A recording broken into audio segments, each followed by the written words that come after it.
It is no exaggeration to say that 1996, Middlesbrough were one of the most exciting teams in the Premier League, if not Europe as a whole. The previous season, Middlesbrough had shocked the world by signing Juninho from Sao Paulo.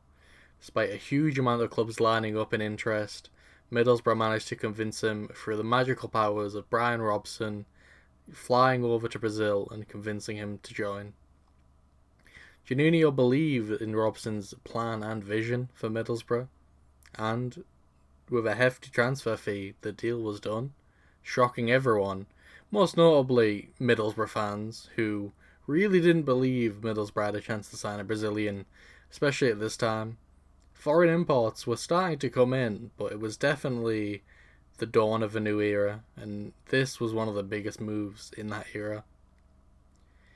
Juninho's impact was instant, and I'll probably have to do a probably 2 hour video to explain how important Juninho is to Middlesbrough and the Premier League as a whole. So, to get into it quickly, he was an incredible creative player, extremely exciting and unbelievably talented, with a bright future. He was only 22 when he first signed. As well as Juninho, fellow Brazilian international Branco, who was a new generation of fullback who could attack and move forward and really ushered in that new era that many people associate with Roberto Carlos. He could also hit an incredible free kick like Roberto Carlos.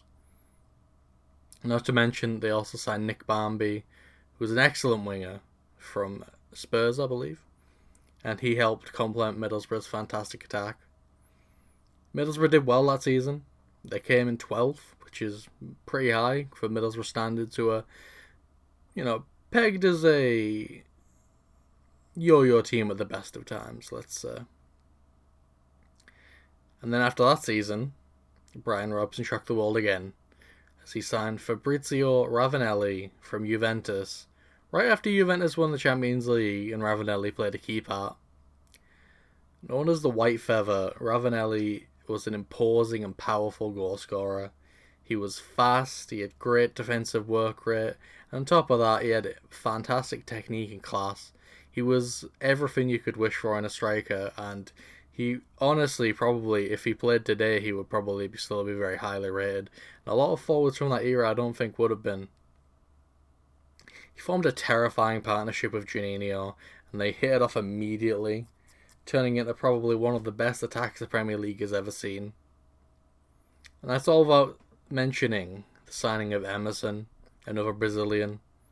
Apparently this was about Brian Robson's knowledge, weirdly, but the Brazilian midfielder's creativity and long-range shooting was another fantastic asset for Middlesbrough. So that begs the question, how did a team with all this talent, all this flair and creativity and new ideas and philosophy get relegated? Today we'll be deep diving into arguably the most talented and depressing Middlesbrough team and how it flew too close to the sun. The opening game of the season was one for the ages, as Ravanelli did what no one has ever done in the Premier League before or since. He scored a hat-trick on his debut against Liverpool, which sounds very exciting at first until you find out that they were pegged back after every goal. But still, it showed that Ravanelli was still a top-class striker and hadn't lost any of the class he had at Juventus. However, this trend did continue throughout the season, as Middlesbrough scored lots and lots of goals, but just weren't able to properly defend. Middlesbrough wouldn't get their first win until the 4th game of the season, which was an emphatic 4-1 drubbing of West Ham, which really made people believe Middlesbrough had turned the corner, finally ready to take the next step. Then they followed up with 2 new wins. They beat Coventry 4-0, and then Everton 2-1. At this point, Middlesbrough are looking pretty good. People are feeling positive, they're feeling good, which makes it all the more sad that after this, Middlesbrough go 13 games without a win, a horrendous record even for a team fighting relegation. Eventually they broke their duck with a classic 4-2 win over Everton. Middlesbrough then carried on their momentum by losing their next 3 games, squandering any hope people had. You would think all the losing would be the hardest part of this season, but sadly that is what comes next. On the 14th of January 1997, there is a moment that is burned into the memories of all Middlesbrough fans that they will never escape. It will haunt them forever.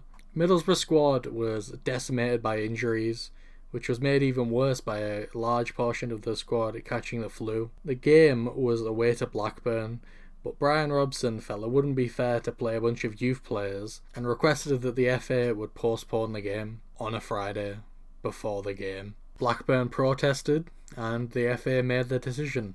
They would deduct 3 points from Middlesbrough, in line with the rules for not being able to fulfill a fixture. Now these 3 points are perhaps the most important 3 points in Middlesbrough history, as if the season had ended and Middlesbrough had not been deducted any points, they would not have been relegated. I can't say as to why Brian Robson didn't play those youth players, or as to why the FA felt it was necessary to dole out such a harsh punishment. The only thing that matters is what happened at the end of the season, when Middlesbrough hosted Leeds at the Riverside Stadium. Middlesbrough were in control of their own fate, but they were facing some of their oldest rivals. The game ended in a 1-1 draw. Juninho scored, but so did Leeds. And there is one iconic moment that should be remembered, which is Juninho crying on the pitch as he found out the club he loved so much was relegated. The club that had given him a chance, and the club whose fans loved him so much. Many years later, it was a real what could have been after that season. There have been many claims recently, and many years ago, of who Middlesbrough were going to sign. The most notable being, of course, Paul Ince, Roberto Carlos, and Gabriel Batista. Now, I don't know if any of these are true, but I don't think Brian Robson would have a reason to lie and make the story even more painful. But I think maybe, just maybe, it's fun to dream of the idea of Roberto Carlos leaving Real Madrid just to play for a small town in Europe. And really, that is the appeal of this story, that a tiny club no one cared about shocked the world and almost survived doing it.